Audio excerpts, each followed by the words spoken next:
Assalamualaikum warahmatullahi wabarakatuh. Di video ini saya akan menjelaskan tentang lembar kerja proyek warga negara tahap 2 milik saya. Proyek warga negara, pendidikan Pancasila dan kewarganegaraan. Perkenalkan, nama saya Erika Nur Cahyani, NIM A2202100049 dari kelas B, Prodi PPKN dari Fakultas FKIP Universitas Muhammadiyah Surakarta.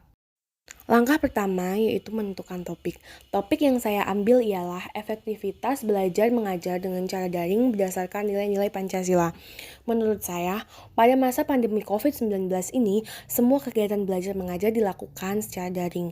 Dalam belajar mengajar tersebut, kadang terjadi masalah-masalah yang menghambat proses belajar mengajar antara pendidik dan peserta didik, yang mengakibatkan peserta didik tidak paham dengan materi yang disampaikan.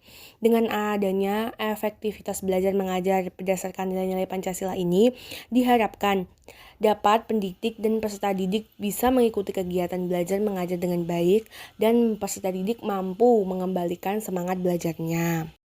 Langkah kedua, yaitu menghubungkan topik dengan program studi PPKN dan mata kuliah pendidikan Pancasila.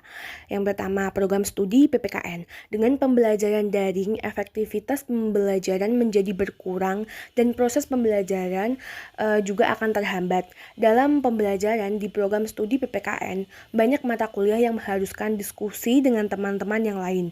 Jika kurangnya efektivitas pembelajaran, belajar akan terhambat. Maka diperlukan cara agar efektivitas pembelajaran daring sesuai dengan penerapan nilai-nilai Pancasila di masa pandemi COVID-19. Yang kedua yaitu mata kuliah pendidikan Pancasila. Pelaksanaan pendidikan tidak lepas dari nilai-nilai Pancasila. Internalisasi nilai-nilai tersebut dilaksanakan dalam kegiatan pembelajaran.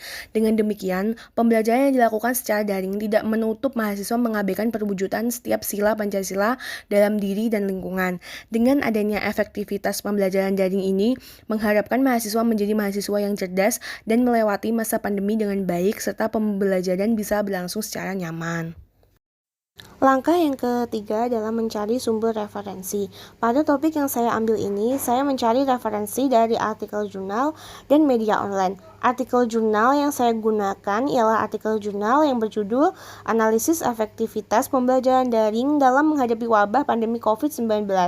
Dan dari beberapa media online yang berupa blog atau website, contohnya adalah blog yang berjudul Efektivitas Pembelajaran Daring di Masa Pandemi COVID-19 dan Efektivitas Pembelajaran Daring dalam Jaringan di Masa Pandemi COVID-19 serta nilai-nilai Pancasila pada kondisi COVID-19. Saya memilih beberapa referensi tersebut karena menurut saya penjelasannya sudah mencakup dengan materi yang akan saya bawakan di dalam produk yang akan saya buat.